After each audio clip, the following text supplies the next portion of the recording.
तो देखो वेक्टर में सबसे पहला प्रॉपर्टी फॉर्मूलाज इन वेक्टर्स, अगर हम लोग लिखें फॉर्मूलाज इन वेक्टर्स, तो सबसे पहला फॉर्मूला लिखेंगे अगर दो वेक्टर ए और बी कोलिनियर है। कोलिनियर कब कब होगा? तो या तो पैरेलल हो जाए या फिर एंटी पैरेलल हो जाए, या तो पैरेलल हो जाए या फिर क्या हो जाए, एंटी पैरेलल हो जाए। तो अगर तुम a बराबर लैम्डा बी लिखने में सक्सेसफुल रहते हो, जहाँ पे लैम्डा कोई स्केलर है, और इन पर्टिकुलर इस पिक्चर में लैम्डा क्या होगा, पॉजिटिव स्केलर होगा, या c बराबर कुछ तुम म्यू डी लिखने में सक्सेसफुल रहते हो, जहाँ पे म्यू एक स्केलर है, इस पिक्चर में इन पर्टिकुलर म्यू क्या होगा, निगेटिव स्केलर होगा। तो अगर हम लोग ऐसा लिखने में सक्सेसफुल हुए तो वेक्टर्स क्या हो गया, कोलिनियर हो गया। वेक्टर्स क्या हो गया, कोलिनियर हो गया। दूसरा फॉर्मूला इसमें लिखेंगे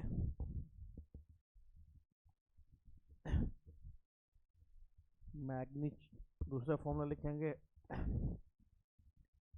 ये वेक्टर मेरा a है, ये वेक्टर मेरा b है, और इस दोनों का रिजल्टेंट यहाँ पे आ रहा है a प्लस बी। रिजल्टेंट क्या आ रहा है, a प्लस बी। तो रिजल्टेंट के मैग्नीट्यूड का फॉर्मूला क्या हो जाएगा, तो रिजल्टेंट के मैग्नीट्यूड का फॉर्मूला हो जाएगा मैग्नीट्यूड ऑफ a का square plus magnitude of b का square plus 2 times mod a mod b cos theta, जहाँ पे थीटा क्या है, तो वेक्टर ए और वेक्टर बी के बीच का एंगल। तो वेक्टर ए को उसके लाइन ऑफ एक्शन पे ट्रांसमिट किए, थीटा ये वाला एंगल है। तो मान लो ये रिजल्टेंट पहले वाले वेक्टर से एंगल अल्फा बना रहा है, ये रिजल्टेंट पहले वाले वेक्टर से एंगल अल्फा बना रहा है, तो यहाँ पे टेन अल्फा का फॉर्मूला क्या हो जाएगा, तो यहाँ से एक परपेंडिकुलर डालोगे, ये वाला वेक्टर तुम्हारा बी है, तो ये वाला लेंथ हो गया मॉड बी साइन थीटा, तो ये हो गया तुम्हारा mod b sine theta divided by mod a plus mod b cos theta. तो ये हो गया फॉर्मूला। फिर मान लो मेरा कोई वेक्टर ए है, उसका कंपोनेंट्स दिया हुआ है ए X I cap plus A Y J cap plus A Z K cap, then magnitude of A क्या हो जाएगा, ये रेक्टेंगुलर कंपोनेंट्स दिया हुआ है, तो इसका मैग्नीट्यूड क्या हो जाएगा, तो ए x squared plus A Y squared plus A Z square. और अगर मैग्नीट्यूड 1 आ गया तो वो क्या कहलाएगा, यूनिट वेक्टर। अगर मैग्नीट्यूड 1 आ गया तब क्या कहलाएगा, वो यूनिट वेक्टर। ठीक है। फिर नेक्स्ट फॉर्मूला हम लोग इसी में लिखेंगे, नेक्स्ट फॉर्मूला इसी में हम लोग लिखेंगे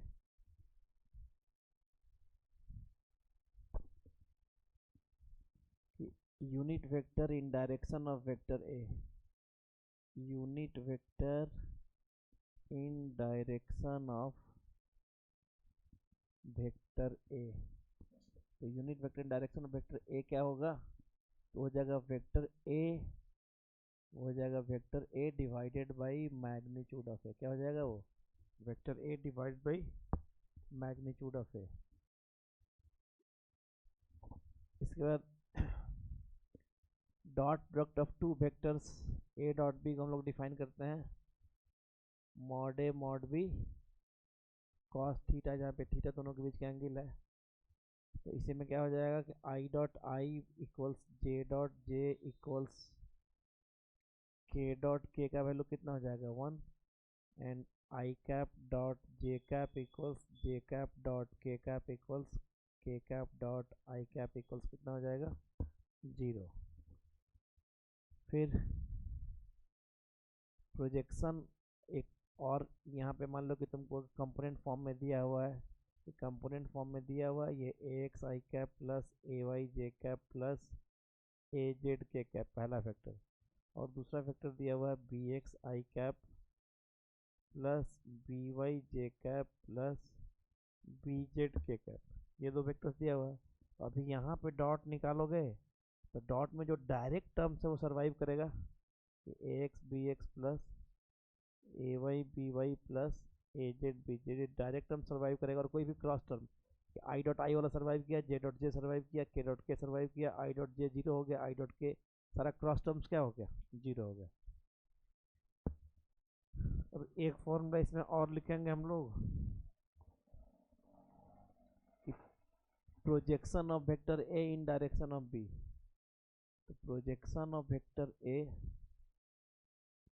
projection of vector A in direction of vector B, projection of vector A in direction of vector B equals क्या होगा, ये हो जाएगा ए डॉट बी कैप। ये क्या हो जाएगा, ए डॉट बी कैप, यानी ये हो गया a dot b divided by magnitude of b. फिर हम लोग क्रॉस प्रोडक्ट के लिए फॉर्मूला लिखेंगे। तो वेक्टर ए क्रॉस बी क्या होता है, ये होता है magnitude of a magnitude of b sine theta n cap. ये तुम्हारा वेक्टर ए है, ये तुम्हारा वेक्टर बी है, दोनों के बीच का एंगल ये थीटा है। तो जहाँ पे एन कैप क्या है, तो n cap is unit vector, n cap is unit vector along the axis of two vectors, along the axis of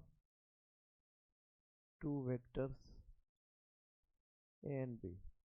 और इसका डायरेक्शन कैसे निकाला जाता है, तो राइट हैंड स्क्रू रूल और राइट हैंड थंब रूल। हम लोग को पता है कि direction of n cap is, direction of n cap is obtained by right hand thumb rule, right hand thumb rule और राइट हैंड स्क्रू रूल और right hand screw rule, यही होता है इसका। तो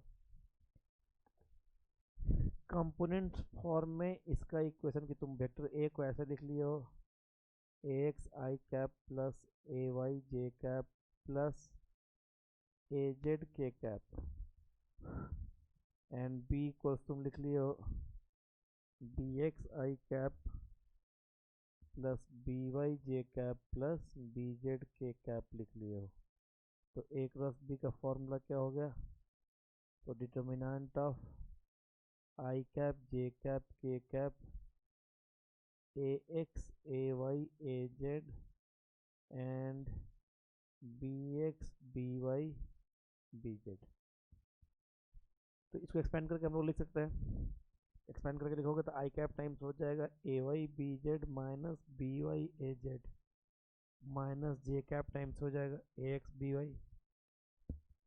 B Y minus B X A Y plus K cap times हो जाएगा A X B Y minus B X A Y minus J cap times यहाँ पे होगा A X B Z minus B X A Z, A Y B Z minus B Y A Z minus J cap A X B Z minus B X A Z plus K cap A X B Y minus B X A Y. और last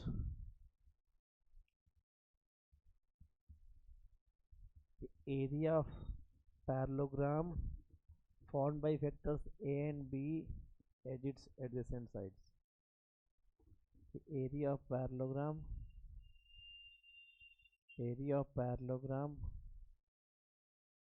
formed by vectors a and b at its adjacent sides। एक vector a है, दूसरा vector b है, इस दोनों को adjacent sides of parallelogram समझते हुए अगर पैरेललोग्राम बनाते हैं तो इस पैरेललोग्राम का एरिया क्या हो जाएगा, और ये दोनों के बीच का एंगल थीटा है। तो एरिया ऑफ पैरेललोग्राम क्या हो गया, ये हो गया mod A mod b sine theta. और ये जो ट्रायंगल है, मान लो इसका नाम ओ रख दें, इस पॉइंट का नाम ए रख दें, इसका नाम बी रख दें, इसका नाम सी रखें, तो एरिया पैरेललोग्राम यहाँ पे क्या हो गया, यहाँ पे हो गया area parallelogram O B C A. And area triangle O A B क्या हो जाएगा, तो हाफ टाइम्स, यानी ये हो गया magnitude of A cross b, और ये वाला क्या हो जाएगा, तो half times magnitude of A cross B.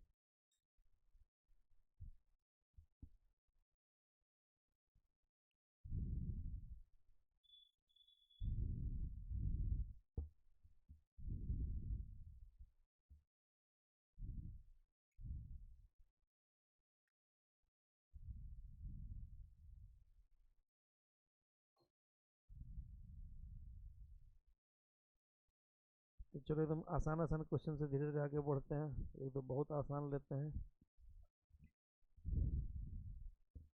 बता दें, हो गया।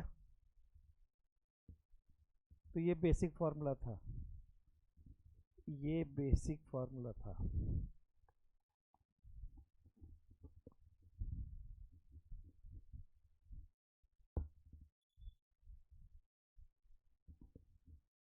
Question number 1,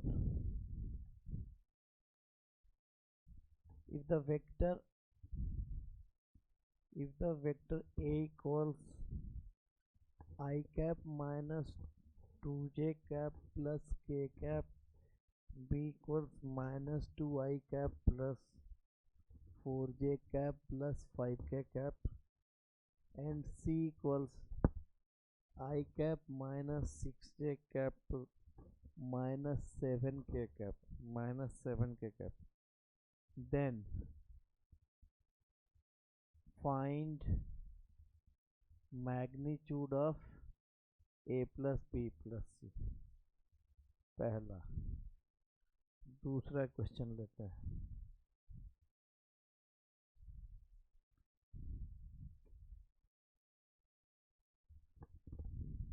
if the vector a equals 3I cap minus 2j cap plus 6k cap, then find unit vector in direction of a, a।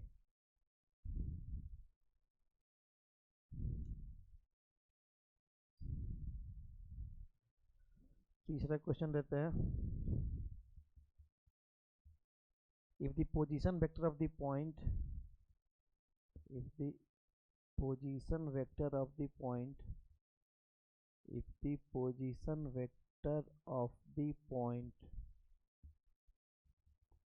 which divides the join of points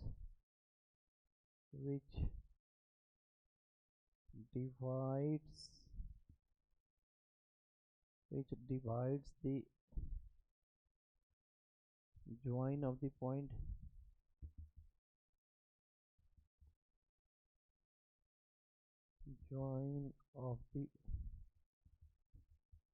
points 2a minus 3b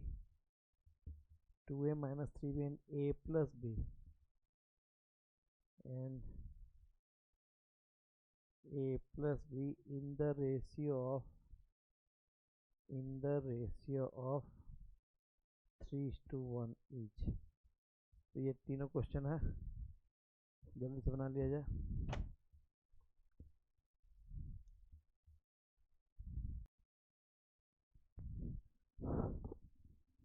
देखो भाई, पहला तो बहुत ही आसान है। तो पहला तुमको निकालना है a plus B plus C. तो a plus B plus C कितना हो गया, तो I cap minus 2I cap plus I cap, तो कितना हो गया 0I कैप। जे कैप में कितना है minus 2j cap plus 4j cap, तो plus 2j cap minus 6j cap, तो माइनस 4j कैप हो गया। And K cap plus 5k cap, 6k cap minus 7k cap minus k cap आया हम लोग का इतना। a plus B plus C का इतना वैल्यू आया है। अब magnitude of a plus B plus C है, तो magnitude of a plus B plus C कितना हो जाएगा, तो माइनस 4 का स्क्वायर हो गया 16 प्लस माइनस 1 का स्क्वायर हो गया 1, तो रूट 17 आंसर आया हम लोग का। सभी लोग का आया है, किसी का बचा भी है, सभी लोग का आ गया है। चलो ये हो गया। नेक्स्ट क्वेश्चन नंबर 1 हो गया। Question number 2, if the vector a equals this then find unit vector in direction of a। तो unit vector in direction of A क्या होगा, तो वो होगा a divided by magnitude of A, और यहाँ पे अलग से हम लोग निकाल लो मैग्नीट्यूड ऑफ ए। तो मैग्नीट्यूड ऑफ ए का वैल्यू कितना है, तो 3i cap minus 2j cap plus 6k cap. तो इसका मैग्नीट्यूड कितना हो गया, तो ये हो गया 9 प्लस ये हो जाएगा 4 प्लस ये हो गया 36। तो 49 का स्क्वायर रूट कितना हो गया 7। तो तुम्हारा ए कैप कितना हो जाएगा, तो ए का वैल्यू है 3i cap minus 2j cap plus 6k cap, और मैग्नीट्यूड ऑफ ए कितना है 7 आया है। तो यही तुम्हारा आंसर होगा। तुम ऐसे भी लिख सकते हो कि 3/7i cap minus 2/7j cap plus 6/7k cap. तुम चेक कर सकते हो इसका मैग्नीट्यूड कितना आएगा, 1 आएगा। Square root of this square plus this square plus this square करोगे कितना आ जाएगा, 1 आ जाएगा। तीसरा क्वेश्चन, तो थोड़ा सा इसमें सेक्शन फॉर्मूला का एक लाइन का बेसिक है, उसको देख लिया जाए।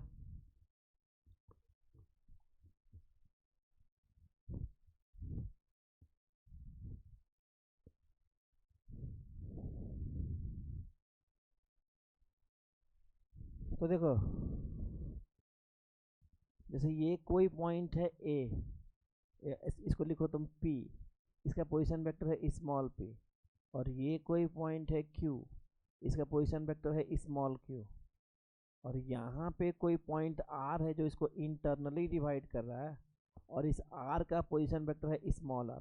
R का पोजीशन वेक्टर क्या है, तो P and Q, small p and small q given है और स्मॉल r निकालना है, और ये R PQ को इंटरनली डिवाइड कर रहा है m/n के रेशियो में। तो जो डिवाइड करने वाला पॉइंट R होता है उसका पोजीशन R, उसका पोजीशन वेक्टर स्मॉल r क्या होगा, तो this ratio m times opposite position vector Q plus this ratio n times opposite position vector P divided by m plus n, divided by m plus n। If the position vector of the point which divides the join of the points this and this, कुछ नहीं लिखा है तो internal division ही हम लोग करेंगे, ठीक है। हालांकि वहाँ पे ऑप्शन दिया हुआ है, इस क्वेश्चन में क्या है ऑप्शन दिया हुआ है, तो ऑप्शन लिख देंगे तो तुमको पता चल जाएगा कि इंटरनल से मैच कर रहा है या फिर एक्सटर्नल से मैच कर रहा है।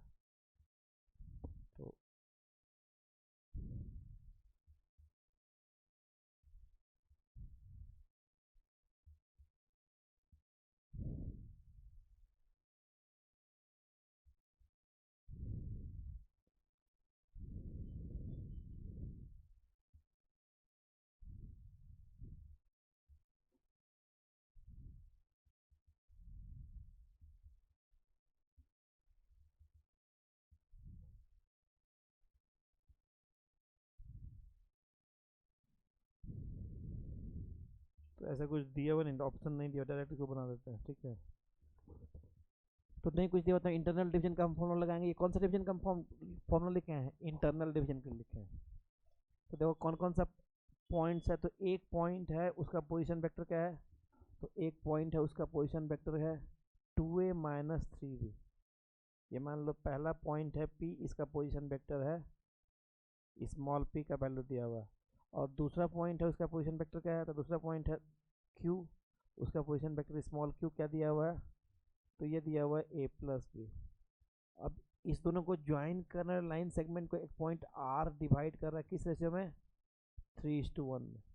तो ये R किस रेशियो में डिवाइड कर रहा है, 3:1 में। तो ये रेशियो होगा तुम्हारा 3:1।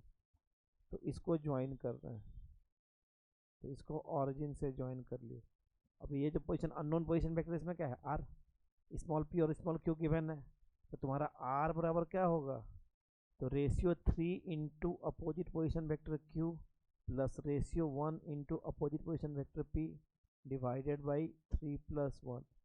तो Q का वैल्यू यहाँ पे कितना है, तो Q का वैल्यू यहाँ पे a प्लस बी, और P का वैल्यू यहाँ पे कितना है, तो P का वैल्यू है 2a माइनस 3b। P का वैल्यू कितना है 2a minus 3b divide by 3 plus 1। तो यहाँ से हो गया 3a प्लस 2a कितना हो गया 5a, यहाँ से हो गया 3b माइनस 3b कैंसिल हो गया डिवाइडेड बाई 4। यही तुम्हारा आंसर आ गया। तो ये हम लोग इंटरनल डिवीजन लगा दिए। अगर क्वेश्चन में मेंशन रहेगा एक्सटर्नल डिवीजन तो सब कुछ सेम रहेगा, खाली यहाँ पे और यहाँ पे क्या हो जाएगा माइनस साइन आ जाए। ठीक है, क्लियर। 3 क्वेश्चन इधर से लेते हैं। ये 3 बहुत बेसिक क्वेश्चन था, किसी को समझ में आया होगा।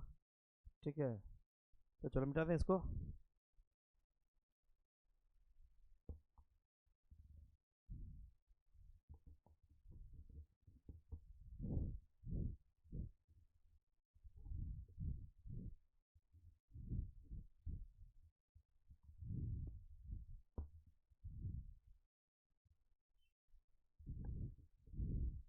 using vectors prove that cos of a minus b equals cos a into cos b plus sin a into sin b. Prove that in a triangle ABC, prove that in a triangle ABC, sin A divided by small a equals sin B divided by small b equals sin C divided by small c, where ABC represent the magnitudes of the sides,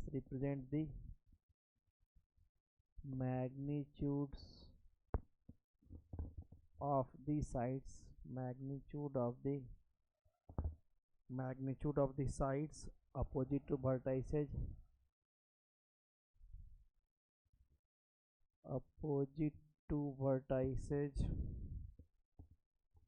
capital A, capital B and capital C respectively. Question number 6.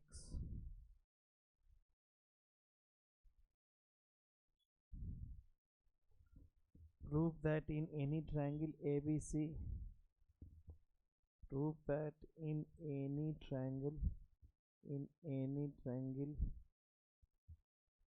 ABC, cos of A equals B square plus C square. यहाँ पे ऐसे लिख लेंगे using vectors,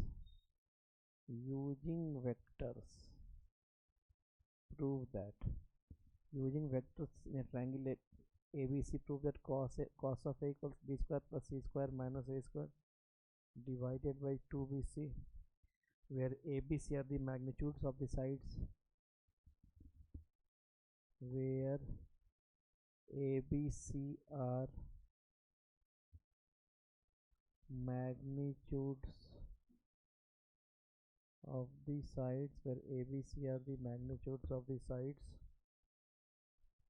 opposite to the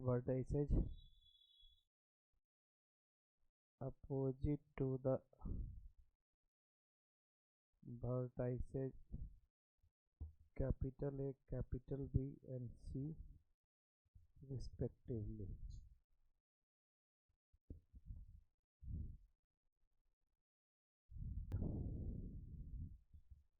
पहला वाला तो question number 4 के लिए देखो कि let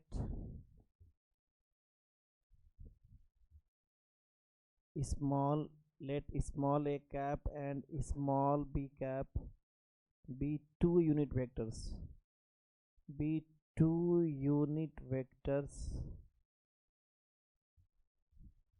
making angles capital A and capital V with positive direction of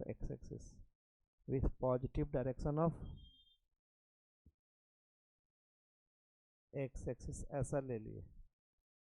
तो 2 यूनिट वेक्टर लिए, एक यूनिट वेक्टर हम लोग लिए स्मॉल है, ये पॉजिटिव एक्स एक्सिस एंगल बना रहा है कैपिटल है, और दूसरा यूनिट वेक्टर हम लोग लिए हैं स्मॉल बी, ये पॉजिटिव एक्स एक्सिस एंगल कितना बना रहा है कैपिटल बी, ये एंगल कितना है कैपिटल बी। तो यहाँ पे ये जो एंगल दिख रहा है, ये एंगल कितना हो गया, ए माइनस बी। ये वाला एंगल कितना हो गया, तो ये वाला एंगल हो गया ए माइनस बी। ठीक है, तो ये वाला एंगल हो गया तुम्हारा ए माइनस बी। अब हम लोग को इतना पता है कॉस थीटा का फॉर्मूला क्या होगा। तो कॉस थीटा का फॉर्मूला होता है, तो यहाँ पे वेक्टर ए और वेक्टर बी के बीच का एंगल कितना हो गया, ए माइनस बी।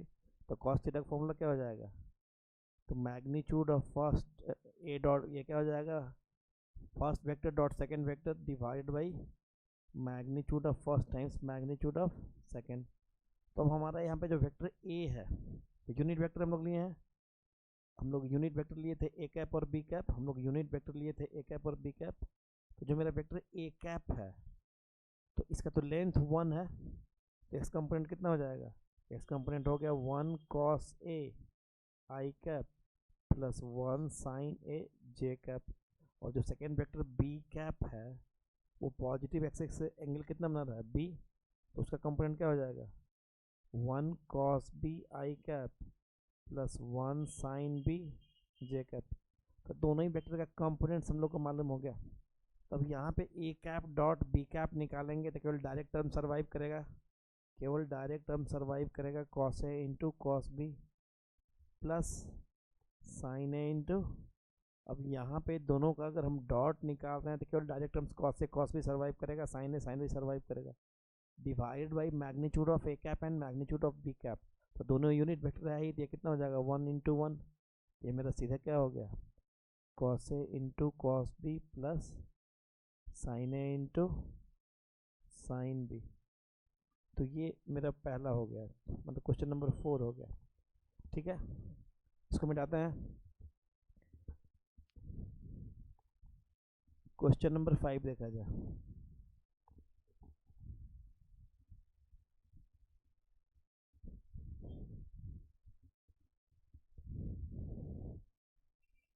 तो क्वेश्चन नंबर 5 में क्या है कि prove that in a triangle A B C sine A by A equal sine B by B equal sine C by C, यानी साइन रूल को प्रूव करना है ट्राइंगल में यूजिंग वेक्टर्स। तो हमारा एक ट्राइंगल हो गया यहाँ पे ट्राइंगल ए बी सी, हमारा एक ट्राइंगल हो गया यहाँ पे ट्राइंगल ए बी सी। मान लो थोड़ी देर के लिए ये जो बी सी वेक्टर है, तो बी पे टेल सी पे हेड, इसका नाम रख दिए स्मॉल है। ये जो सी ए वेक्टर है, इसका नाम रख दिए स्मॉल बी। और ये जो ए बी वेक्टर है, इसका नाम रख दिए स्मॉल सी, क्योंकि गिवन है sides opposite to vertices capital A capital B and capital C are small A small B and small सी। तो यहाँ पे हम लोगों को दिख रहा है, तो क्या दिख रहा है, तो यहाँ पे हम लोग को दिख रहा है, तो हम लोग वेक्टर बी सी को ले लिए, वेक्टर बी सी हो गया मेरा small A vector, vector C a मेरा हो गया स्मॉल बी, और वेक्टर ए बी क्या हो गया स्मॉल सी। तो small A small B and small C are 3 vectors which are along 3 sides of a triangle taken in same order. The vectors small a, small b and small c are 3 vectors which are along the sides of a triangle taken in same order. तो यहाँ पे a plus B plus C का value कितना हो जाएगा 0। अब क्या करते हैं कि एक बार तुम बोथ साइड a के साथ डॉट ले लो, तो एक बार तुम बोथ साइड्स अगर एक के साथ डॉट लेते हो तो ए हमको क्रॉस करना है, क्रॉस ले लो। ठीक है, तो बोथ साइड ए के साथ क्रॉस लेते हैं, तो ये कितना हो जाएगा, तो A cross A plus B plus C का वैल्यू हो गया ए क्रॉस 0। ये नल वेक्टर है वहाँ पे, तो यहाँ पे देखो ए क्रॉस ए हो जाएगा, 0 बचेगा क्या, तो यहाँ पे बचा ए क्रॉस बी प्लस ए क्रॉस सी इक्वल्स हो गया 0। तो यहाँ पे एक रिलेशन तुम्हारा आ गया, तो ए क्रॉस बी इक्वल्स तुम क्या लिख लिए, तो minus of A cross C, and minus of A cross C को तुम लिखोगे सी क्रॉस ए, क्या लिखोगे सी क्रॉस ए, पहला रिलेशन। अब इसी में हम लोग क्या करते हैं, तो ए प्लस बी प्लस सी इक्वल 0 है, ए प्लस बी प्लस सी इक्वल 0 है। इस बार हम लोग दोनों साइड b के साथ क्रॉस ले लो, तो दोनों साइड अगर b के साथ क्रॉस लेंगे, ठीक है, तो बी क्रॉस हम कर ले रहे हैं ए प्लस बी प्लस सी। तो दोनों के लिए हम बी के दोनों साइड बी के साथ क्रॉस कर लिए और प्री प्री मल्टीप्लाई किए, बी को पहले मल्टीप्लाई किए। तो ये हो गया b cross a, b cross b zero हो जाएगा, प्लस क्या हो जाएगा बी क्रॉस सी, और उधर क्या हो गया जीरो। तो बी क्रॉस सी को इधर रहने दो, बी क्रॉस सी को इधर रहने दो, और बी क्रॉस ए को उधर लेके जाओगे तो हो जाएगा minus of B cross A, और minus of B cross A को हम लोग बोल सकते हैं ए क्रॉस बी। अब दोनों में ही देखो ए क्रॉस बी कॉमन आ गया, ए क्रॉस बी इसमें भी और ए क्रॉस बी इसमें भी है। तो आपस में तीनों क्रॉस क्या हो जाएगा सेम, आपस में तीनों क्या हो जाएगा। तो फ्रॉम 1 and 2, तो फ्रॉम 1 and 2 तो क्या दिख रहा है, तो ए क्रॉस बी इक्वल्स, तो ए क्रॉस बी का एक वैल्यू यहाँ पे बी क्रॉस सी है, और ए क्रॉस बी का यहाँ पे वैल्यू कितना है सी क्रॉस है। आपस में सारा बराबर हो गया, आपस में सारा बराबर हो गया। तो यहाँ पे क्या हो जाएगा magnitude of a magnitude of b. अब यहाँ पे ध्यान से देखोगे तो समझ में आएगा, वेक्टर ए इस ये वाला है वेक्टर स्मॉल ए, और ये वाला है वेक्टर स्मॉल बी, दोनों का टेल यहाँ पे कौन साइड कर रहा है। तो अगर इस एंगल को हम लोग कैपिटल सी बोल रहे हैं तो ये वाला एंगल कितना हो जाएगा 180 माइनस कैपिटल सी या पाई माइनस कैपिटल सी। तो वेक्टर स्मॉल ए, वेक्टर स्मॉल और वेक्टर स्मॉल बी के बीच का एंगल कितना है, तो ये हो जाएगा sine of pi minus C. इस टाइप से ये हो गया magnitude of B magnitude of C. तो तुम देखोगे कि स्मॉल बी और स्मॉल सी के बीच में ये एंगल कितना हो जाएगा, तो sine of pi minus A equals magnitude of C magnitude of ए।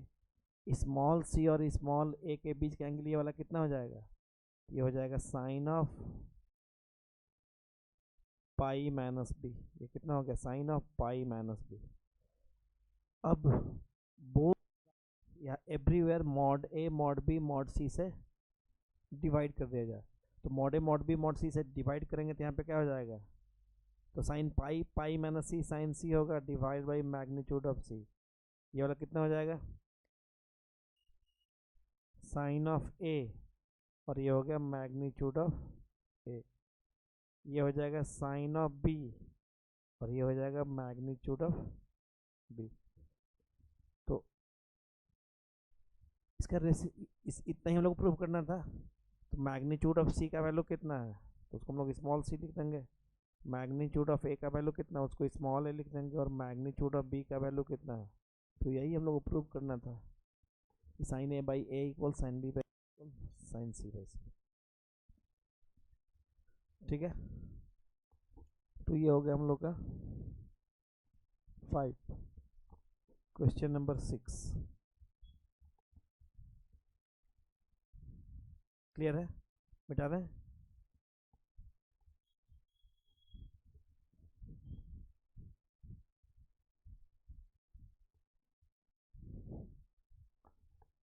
देखो क्वेश्चन नंबर 6 क्या है, सेम क्वेश्चन है कि इन ए ट्रायंगल ए बी सी, इस पर कोसाइन रूल प्रूव करना है यूजुअल मीनिंग के साथ कि vertex capital A capital B capital C का जो अपोजिट साइड्स है, कि vertices capital A capital B and capital C का जो अपोजिट साइड्स है वो क्या स्मॉल ए स्मॉल बी और स्मॉल सी।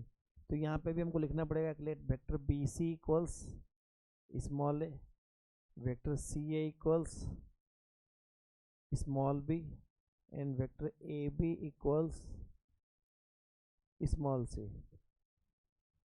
और चूंकि यहाँ पे स्मॉल है small B and small C are three sides of a triangle taken in same order है, तो यहाँ पे तीनों का सम क्या होगा, तो यहाँ पे तीनों का सम क्या होगा ए प्लस बी प्लस सी का वैल्यू कितना हो जाएगा 0।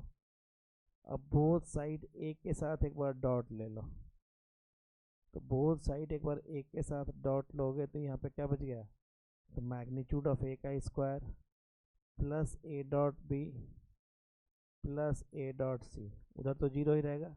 सिमिलरली एक बार बोथ साइड बी के साथ डॉट लो, तो बोथ साइड तुम बोथ साइड बी के साथ डॉट लोगे, ये हो गया बी डॉट ए, ये हो गया बी डॉट ए प्लस ये क्या हो गया मॉड बी का स्क्वायर प्लस क्या हो गया यहाँ पे हो जाएगा बी डॉट सी, और बोथ साइड्स सी के साथ डॉट लोगे तो कितना हो जाएगा C dot A plus B plus C, और यहाँ पे क्या हो जाएगा सी डॉट जीरो। तुम्हारा ये नल वेक्टर है, जीरो तुम्हारा कौन सा वेक्टर है, नल वेक्टर है।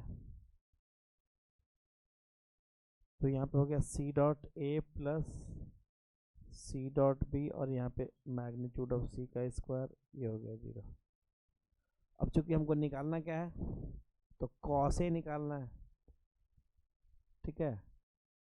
तो नाउ कॉस ए निकालना है, तो now equation 2 plus equation 3 minus equation 1 gives, तो 2 और 3 को जोड़ देना है, तो 2 और 3 को जोड़े, तो 2 में है तुम्हारा मैग्नीट्यूड ऑफ बी का square plus B dot A plus B dot सी।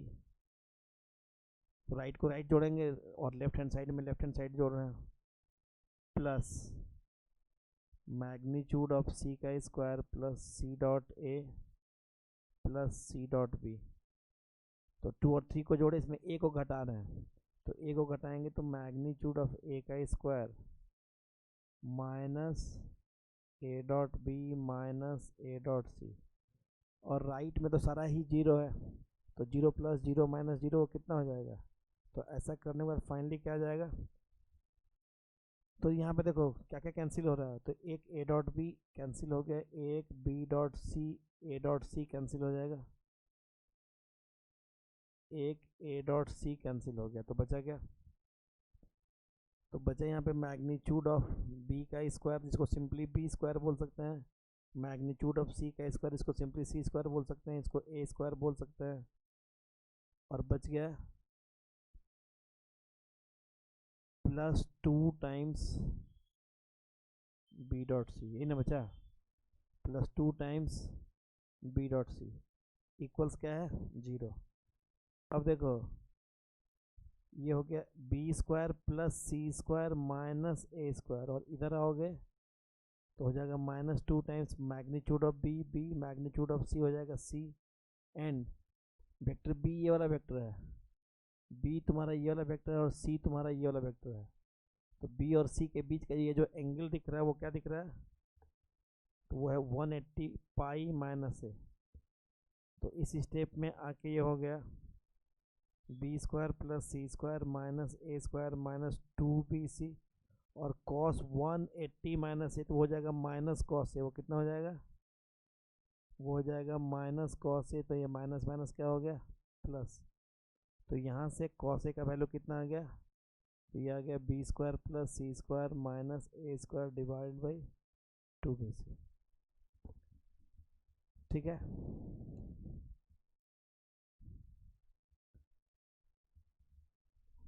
अब इसके बाद हम लोग मैट्रिक्स का रिवीजन एंड क्वेश्चंस करेंगे। पहला टॉपिक हो गया होमवर्क, इस सारे को तो रीडू करना ही है, साथ में फटाफट रैपिड स्पीड में एनसीईआरटी एग्जाम्पल दोनों बनाइएगा, ठीक है, दोनों ही वेक्टर पूरे चैप्टर का, ठीक है, एनसीईआरटी एग्जाम्पल दोनों बनाइएगा। कल वाले क्लास में वेक्टर की जगह 3D करेंगे, ठीक है। अब हम लोग यहाँ पे रिवाइज करेंगे मैट्राइसेज।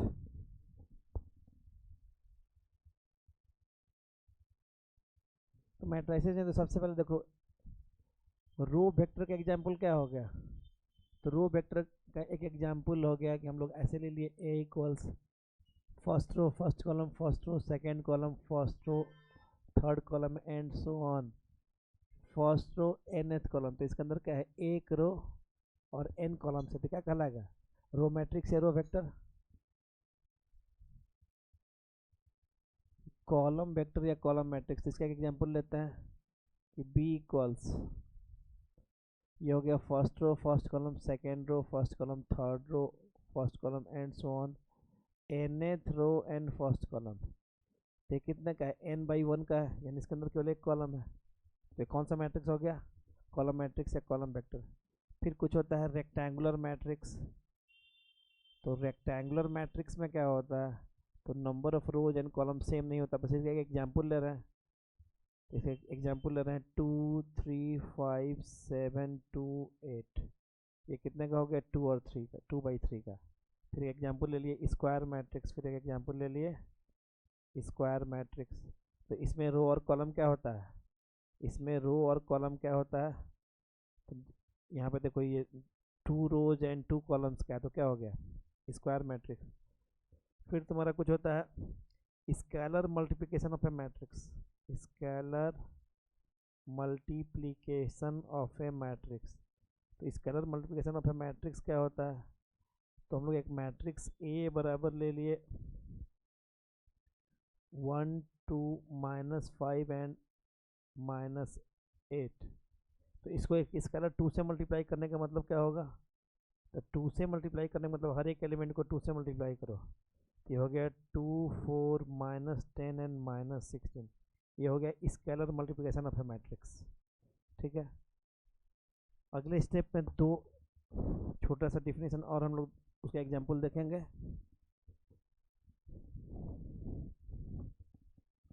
तो सबसे पहले आइडेंटिटी मैट्रिक्स, तो सबसे पहले आइडेंटिटी मैट्रिक्स, तो आइडेंटिटी मैट्रिक्स क्या है, तो आइडेंटिटी मैट्रिक्स क्या है, तो आइडेंटिटी मैट्रिक्स ऐसा मैट्रिक्स है जिसके मेन डायगोनल पे हमेशा ही क्या रहेगा, 1 1 रहेगा, और बाकी सारे प्लेसेस पे क्या रहेगा, 0 0।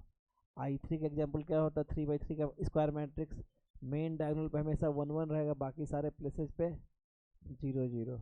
इस टाइप से I4 भी हम लोग लिख सकते थे। अब हम लोग लिखेंगे डायगोनल मैट्रिक्स। तो डायगोनल मैट्रिक्स का एक एग्जाम्पल क्या हो गया, तो डायगोनल मैट्रिक्स का एग्जाम्पल हो गया कि मेन डायगोनल एलिमेंट का सारा एलिमेंट नॉन जीरो होगा। ठीक है, और वो डिफरेंट भी हो सकता है, लेकिन बाकी सारे प्लेसेस पे क्या होगा एलिमेंट्स। अब इसी में आता है कि स्केलर मैट्रिक्स। तो स्केलर मैट्रिक्स का एग्जाम्पल क्या हो गया, तो ऐसा मैट्रिक्स जिसके मेन डायगोनल का सारा एलिमेंट सेम रहेगा और बाकी सारे जगह पे, तो इसको स्केलर मैट्रिक्स इसलिए बोलते हैं कि देखो ऊपर वाला जो डायगोनल मैट्रिक्स है वहाँ से कोई स्केलर कॉमन लेना पॉसिबल नहीं है, लेकिन नीचे वाले ये भी तो डायगोनल मैट्रिक्स है, ये भी क्या है डायगोनल मैट्रिक्स है, उसमें सारा डायगोनल एलिमेंट डिफरेंट था, इसमें सारा डायगोनल एलिमेंट क्या है सेम। तो ये भी एक डायगोनल मैट्रिक्स है, लेकिन इसमें खासियत क्या है, इस सारे एलिमेंट से स्केलर 5 को हम लोग कॉमन ले सकते हैं। स्केलर 5 को कॉमन ले सकते हो, ऊपर वाले में कॉमन तुम नहीं ले सकते थे, स्केलर 5 को तुम कॉमन लोगे तो यहाँ पे 5 टाइम्स एक आइडेंटिटी मैट्रिक्स आ गया। तो ये सारा एग्जाम्पल हो गया। अब एक लाइन में हम लोग देख लेंगे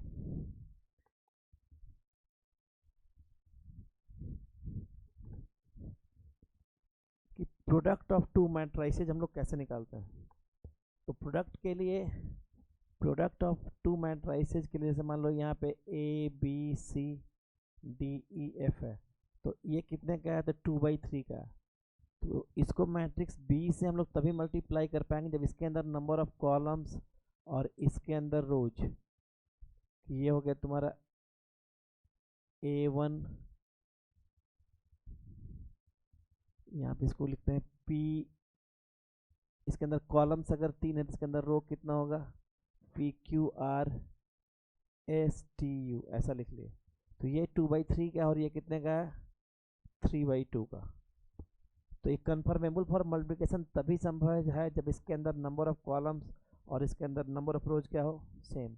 तो इस दोनों का जो प्रोडक्ट आएगा वो कितने का होगा, तो इसका नंबर ऑफ कॉलम्स और इसका नंबर ऑफ रोज मैच कर गया, तो आंसर 2/2 का होगा। आंसर कितने का होगा, तो आंसर 2/2 का होगा। कैसे निकालेंगे, तो इसके अंदर 2 रो वेक्टर्स बना लेंगे, इसके अंदर 2 कॉलम वेक्टर्स बना लेंगे, और क्या करेंगे, डॉट प्रोडक्ट ले लेंगे, और एग्जाम में लिखते समय हम इसको घेरे हैं वैसे नहीं करेंगे, वो आपके मन में ही रहेगा।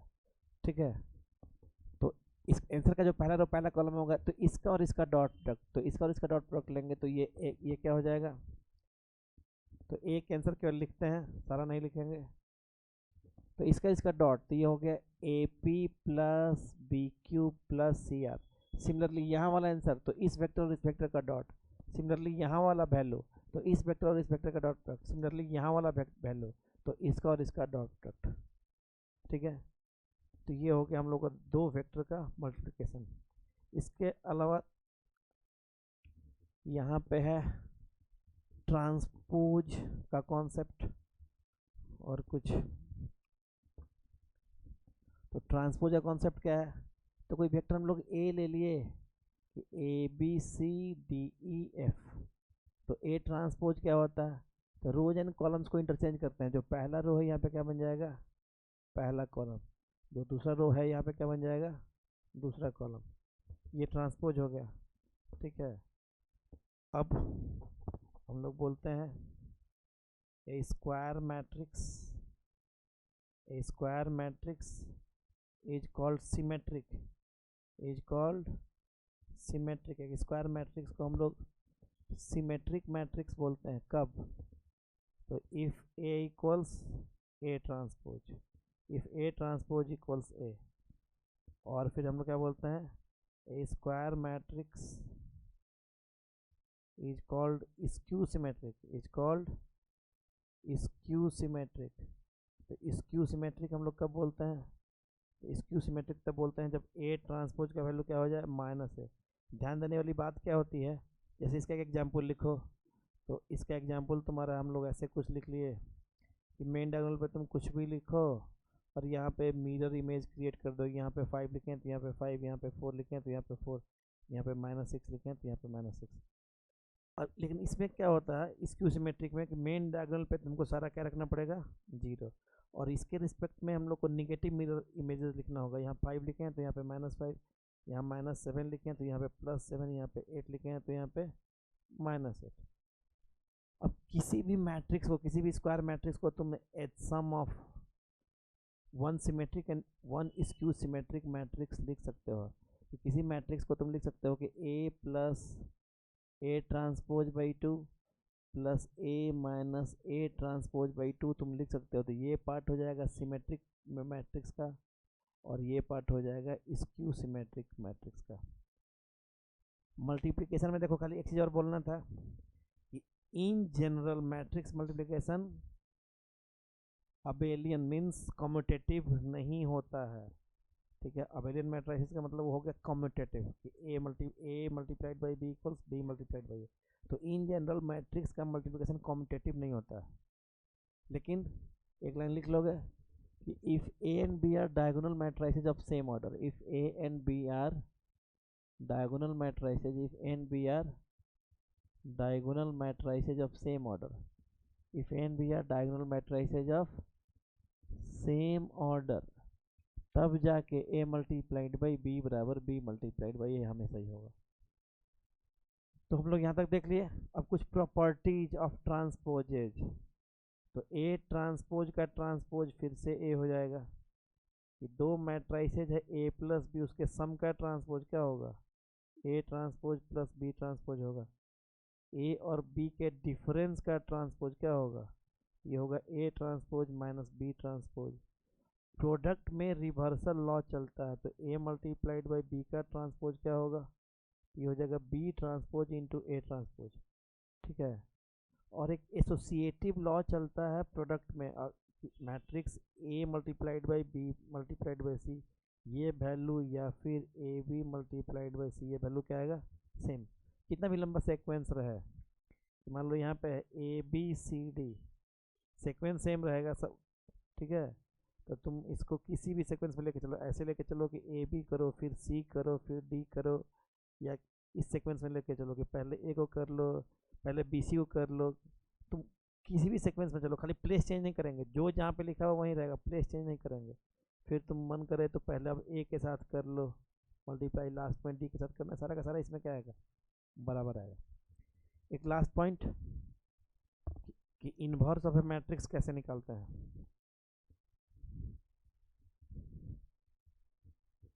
मैकेनिकल मेथड से इन्वर्स कैसे निकालते हैं?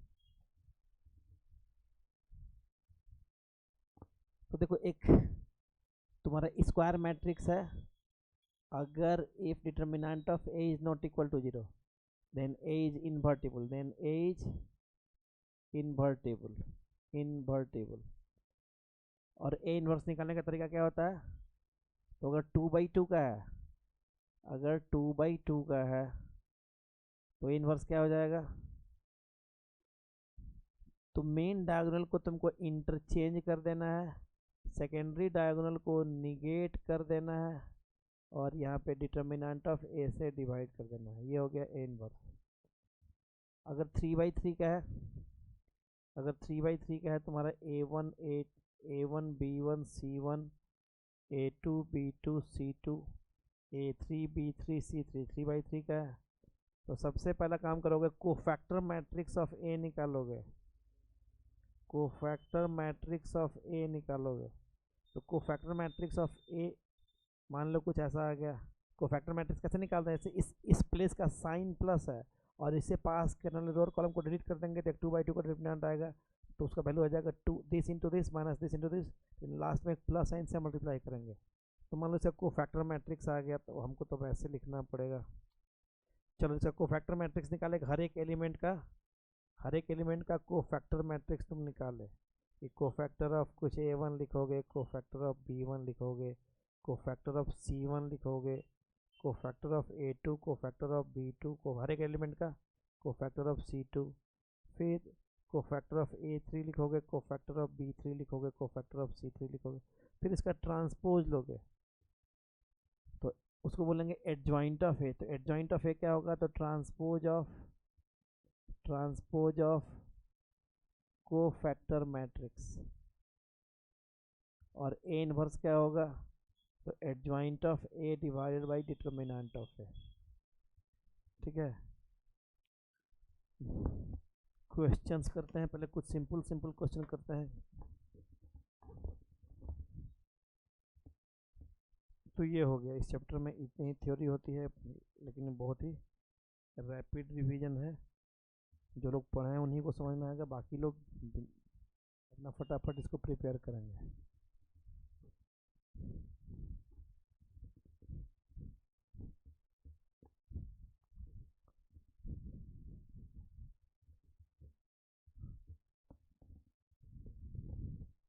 फिर इन्वर्सेज में एक रिवर्सल लॉ होता है, इन्वर्सेज में एक रिवर्सल लॉ होता है कि ए बी इन्वर्स इक्वल्स क्या हो जाएगा, तो ये हो जाएगा बी इन्वर्स इंटू, ये हो जाएगा B inverse into A inverse, और ए ट्रांसपोज का इन्वर्स क्या हो जाएगा, ये हो जाएगा ए इन्वर्स का transpose.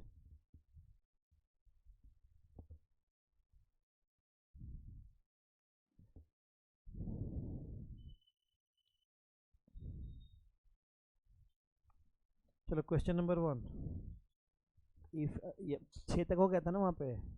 Question number 7, if A equals matrix K8 4 and 2K is a singular matrix, if matrix A equals this is a singular matrix, then the value of K is,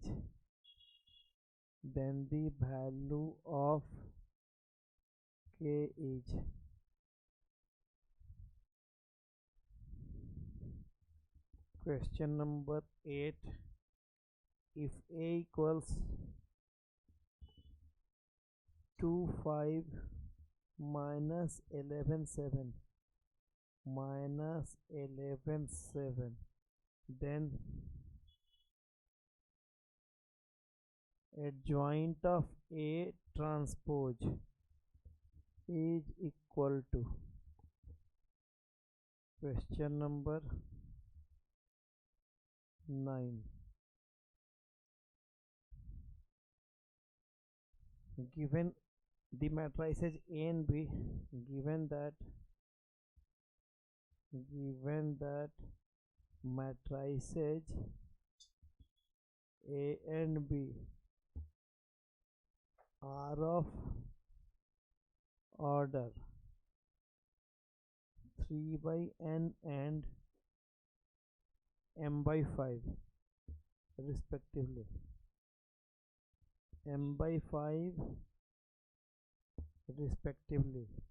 then the order of the matrix C equals, then the order of matrix C equals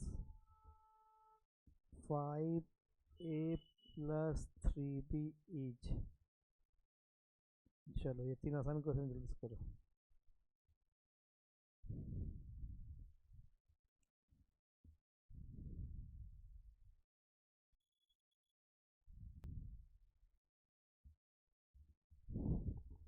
तो पहला वाला singular matrix का meaning क्या होता है, उसका determinant कितना होगा, 0। तो क्वेश्चन नंबर 7, तो इस मैट्रिक्स का डिटर्मिनेंट ऑफ ए कितना हो जाएगा, 0। तो डिटर्मिनेंट ऑफ ए कितना हो गया, 2k square minus 8 into 432 equal 0, यानी के स्क्वायर इक्वल्स कितना हो गया, 16। तो के का वैल्यू कितना आया, प्लस माइनस 4 आया ना हम लोग का आंसर, इन आंसर आया हम लोग का। क्वेश्चन नंबर 8, तो इसमें एडजॉइंट ऑफ ए निकालना है। तो देखो प्रोसेस है, तो सबसे पहले निकाल रहे हैं कोफैक्टर मैट्रिक्स ऑफ ए। तो लोग डायरेक्ट आंसर लिख सकते हैं, लेकिन जो लोगों को समझाने के लिए हम लिख रहे हैं, हम लोग इसका डायरेक्ट आंसर लिख सकते हैं, लेकिन लोगों को समझाने के लिए हम लिख रहे हैं कोफैक्टर मैट्रिक्स ऑफ ए क्या होगा। तो देखो इस प्लेस का साइन प्लस है, इसका माइनस है, इसका माइनस और इसका प्लस है। तो इससे पास करना, रो कॉलम को डिलीट किए, 7 विथ पॉजिटिव साइन 7, इसका साइन प्लस था, इसका साइन माइनस है, तो इसको डिलीट किए, बच्चा -11, तो हो गया वो 11। इसका साइन माइनस है, तो इसको डिलीट किए, ये हो गया -5। इसका साइन प्लस है, इसको डिलीट किए, क्या बचा 2। ये कोफैक्टर मैट्रिक्स ऑफ ए हुआ। अब एडजॉइंट ऑफ ए क्या होगा, तो एडजॉइंट ऑफ ए इसका ट्रांसपोज होगा। तो इसका ट्रांसपोज, तो पहले रो को पहला कॉलम बना दिए, दूसरे रो को दूसरा कॉलम बना दिए, ठीक है, ये चीज़ हो गया। तो अब एडजॉइंट ऑफ ए का, अब एडजॉइंट ऑफ ए जो कुछ निकला है उसका ट्रांसपोज लेना है।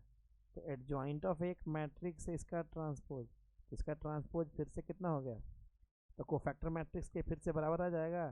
तो पहला रो क्या हो गया, पहला रो पहला कॉलम और दूसरा रो दूसरा कॉलम। तो देखिए ये मैच कर गया, यानी आपको एक मैसेज दिया कि एडजॉइंट ऑफ ए का ट्रांसपोज, कोफैक्टर मैट्रिक्स का ट्रांसपोज को बोलते थे एडजॉइंट। तो एडजॉइंट के ट्रांसपोज को क्या बोलेंगे, कोफैक्टर मैट्रिक्स। नहीं, तो जो मेरा कोफैक्टर मैट्रिक्स था वही आंसर हो जाता है, लेकिन लोगों को समझाने के कितना हम लोग लिख लिए, तो ये आंसर है हम लोग का, ठीक है। तीसरा देखो क्वेश्चन नंबर 9,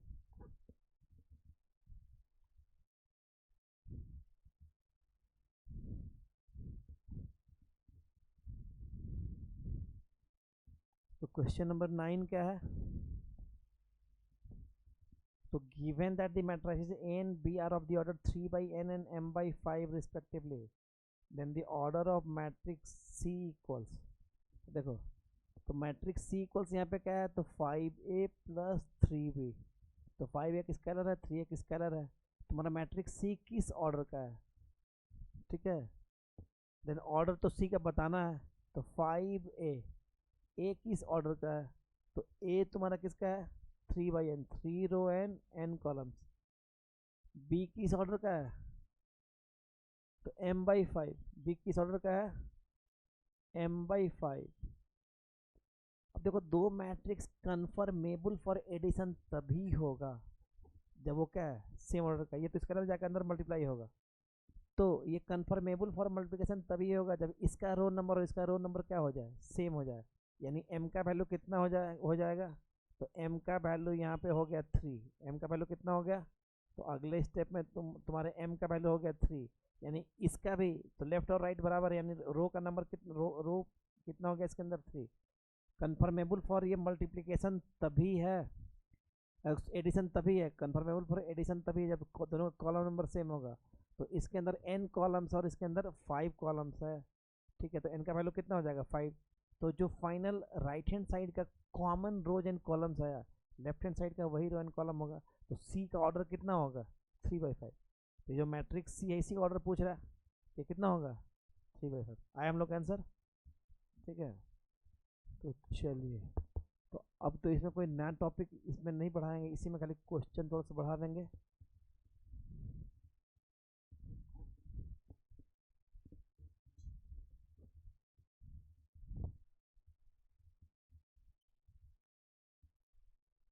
नौ हुआ था, question number 10, given that A equals Aij, given that A equals Aij is a square matrix of order 3 by 3, is a square matrix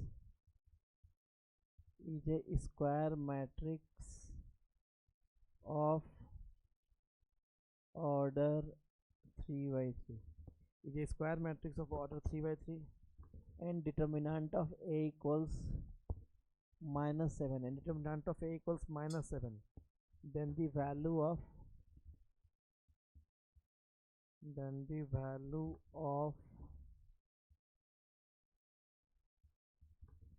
determinant of summation ai2 and ai2, and I is varying from 1 to 3, where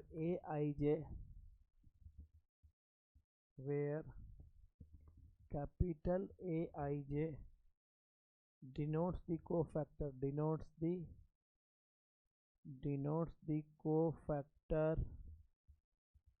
of element Aij, cofactor of element Aij। Question number 11 लिखते हैं।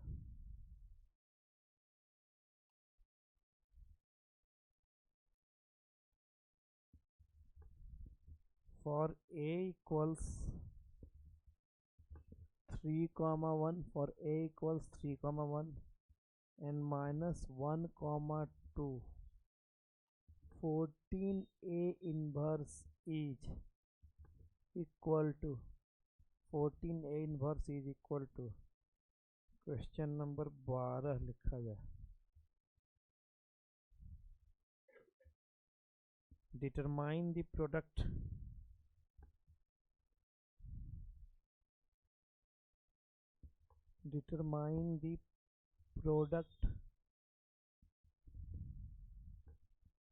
-444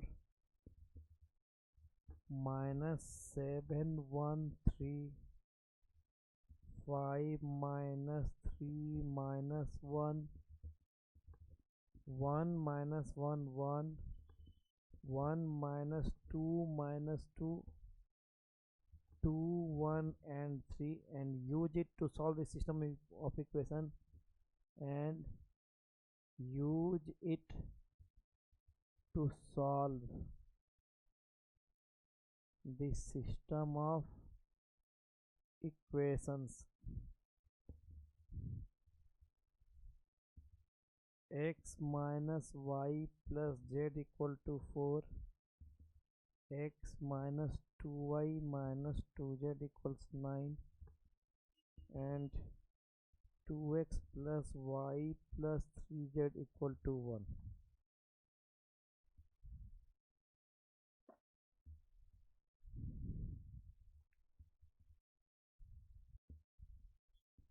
तो प्रभु ये जो summation है question number 10,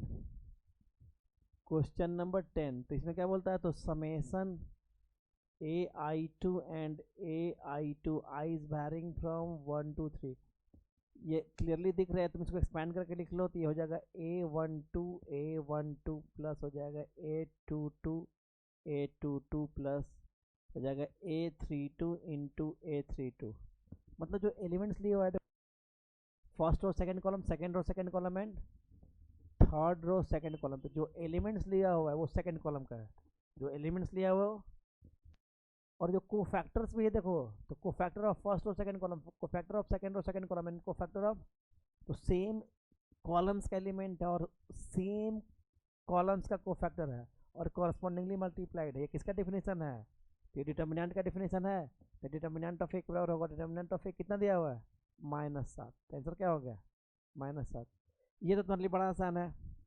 तो यहाँ पे A inverse क्या होगा, तो ए इनवर्स तुम्हारा हो गया, तो जो मेन डायगोनल है तुम उसको इंटरचेंज करोगे, तो मेन डायगोनल को तुम इंटरचेंज किए, सेकेंडरी डायगोनल को निगेट करोगे, ठीक है, और इसके डिटर्मिनेंट से डिवाइड करोगे, तो इसका डिटर्मिनेंट कितना हो गया, तो यहाँ पे हो गया 6 - 1 माइनस माइनस 1 तो ये हो गया 7, तो ये ए इनवर्स हो गया।